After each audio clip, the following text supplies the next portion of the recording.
What's going on, everybody? LK here, and today a video that you guys have been asking for a long time. The difference between Ultimax 1.1 and Ultimax 2.0. So the game is coming out on modern consoles this week, and I took a look through at the Ultimax 2.0 changes to put together the most important changes between Ultimax 1.1 and Ultimax 2.0. So let's dive right into it. So the first thing, and basically the first part of this video, is going to be about shadows, because they made a lot of changes to shadows between 1.1 Ultimax, so the PS3 version, and the current version that's coming out right now.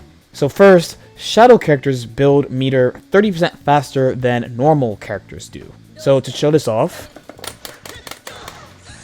so Mitsuru here, she went from 50 to 72 meter. So for an example, we have this combo where Mitsuru builds 18 meter, where you'll see that Shadow Mitsuru gets 22 meter here. So again, you can see the slight difference in meter gain between the two types of characters. The next big change is that they have a burst icon. So in the previous version, the Shadow characters did not have a burst icon at all. And meter does not carry in between rounds for Shadow characters where it used to, which is going to lead us into the Shadow Frenzy mode itself. So in this version of the game, all you need is the burst to be available to do it. So technically, I could just do it right now, even with 0 meter, or with, say, like 10 meter, I could just pop it. Where in the previous version, you would need 100 meter to do it, but they didn't have burst. So that's why it was important that the meter carried over in between rounds. So they also changed how much things cost as far as meter usage in Shadow Frenzy in this version. So the important things to know: your skill boost moves, so these are your EX moves, these cost 10%. And then supers cost 20%.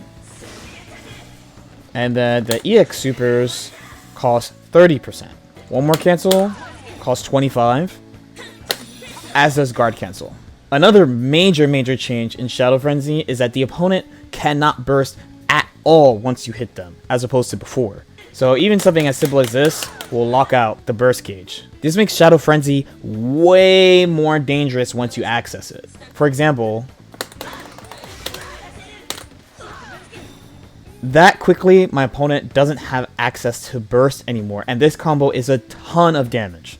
And then on top of that, using Shadow Burst recovers your persona cards immediately. Depending on the character you play, this might matter a lot. So I play Mitsuru, so it's not a big deal. It will let me do the combo I have to do. But if you play a character that's really reliant on persona cards, this can really turn the game around. So the next major change is about the auto combos. So the meter and burst bonus are now at the end of the auto combo. It's not applied to like the hit part. So this is specifically to the special move at the end of the auto combo. And if you see it, you see that my burst went up a significant amount when I did the special move. The meter and burst bonus that you get applied on the special move part of the move, not the last hit as it used to be. It used to apply to like the third hit or like the end of the attacking part. Now it's specifically for the special move. This matters for shadow characters because some characters have the ability to put this in their combo to get their burst back. So if you wanted a simple example, let's say,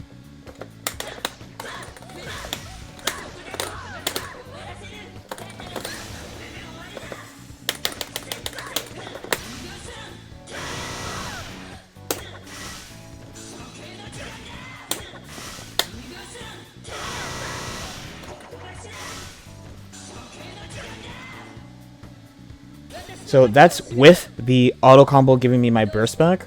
So here's an example of me doing a combo where I don't get that resource back. So make sure you pay attention to the burst meter.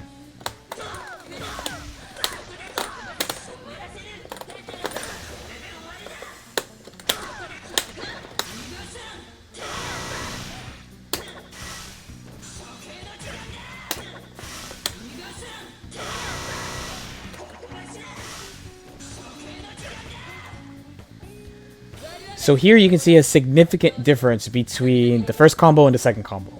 Now, the next major change is a really nice quality of life change. I'm not gonna lie, I really didn't like this part about 1.1 Ultimax, and it has to do with the all-out attack. So if you played Persona 4 Arena 1, the original one, or you played Ultimax on PS3, you will know that when you do an all-out attack, the way you follow up is by mashing buttons, and then either pick a horizontal launcher in the D button, or a vertical launcher with the C button. So if you guys could hear my buttons here, I'll do all-out attack. And that's the horizontal follow-up. This is actually a pretty common combo extension in this version of the game, and a combo ender, depending on what character you're playing. Now, in this version of the game, you don't have to mash buttons anymore. So now what you could do is you could just hold the button, and then when you want to do whichever follow-up you want to do, you just press the button. So if you wanted a combo example and like how it would actually like sound and feel,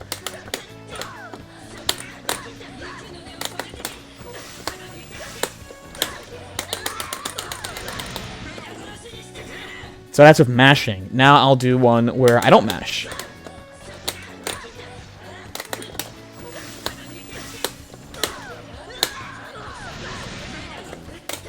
Much easier on the hands, I can't lie. So for throws, now ground throws can be cancelled into supers. A couple of notes on status effects too. So freeze, you no longer have to wiggle the lever. Now you can choose to mash if you feel like it. This is a leftover from like 2010s ArcSys games. There's the freeze status. So you get put into a block of ice, and you, in classic ArcSys games, used to have to wiggle the lever back and forth in order to get out. One of the main problems with this, the lever specifically, is that you don't know how many times you have to wiggle back and forth, so maybe you get hit by accident after or something, or if you don't know how to play, you'll get hit by like some silly reset. So now instead, you can just hold back and mash. And specifically, in this game, you can actually just hold the button as if you're teching, like a normal combo, and it will escape for you. The next status effects change would be to panic, is what it's called. So you can block normally. Weird sentence, but the classic Persona 4 Arena panic status, you had to block the opposite way, meaning you had to hold forward in order to block normally, and then hold back to walk forward. But now, if you look at my directions down here, I'll have Mitsuru do Tentofu, and I'll hold down back, and I'm able to block. But I can also do, as a Persona veteran, I could also do the gangster way, and I could hold down forward, and I'll also block. So now what Panic basically does is it reverses your inputs only when you're moving around the screen. So if I do Tentofu here, and I hold forward, I walk away. If I hold back, I move forward. But then if I get attacked and I'm holding back, I will get hit. So next there's a change to spin state. So for a long time, this was like a somewhat secret status, and it was incredibly powerful. When you get put into this status, all you could do is block or get hit. That's basically how it worked. But now you can do a couple other things like walk back. You could burst now out of it. You can backdash frame one if you got the timing. So you have a couple of more options compared to before. The next one is a general quality of life where any status effect that happens will appear on the screen. So anything like panic or fear or silence or anything of that will appear on the screen on the side of the opponent who has the status effect. So I did Tentofu to Mitsuru. The panic appears on the player 2 side. So the last one is a major change that many characters have, and this really affects the game in my opinion.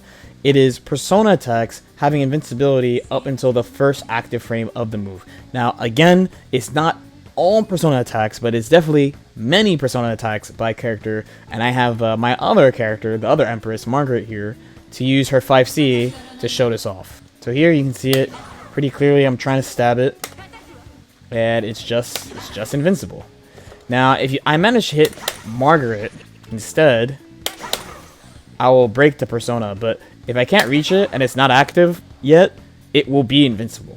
Those are the major changes between Ultimax 1.1 and the version we're getting, Ultimax 2.0 on consoles. There's a couple of more small things, but again, I didn't think they were so major I should mention them. As usual, if you guys have any questions or comments, definitely feel free. Leave them in the comment section below. Like and subscribe if you guys feel like it. And we'll see y'all next time.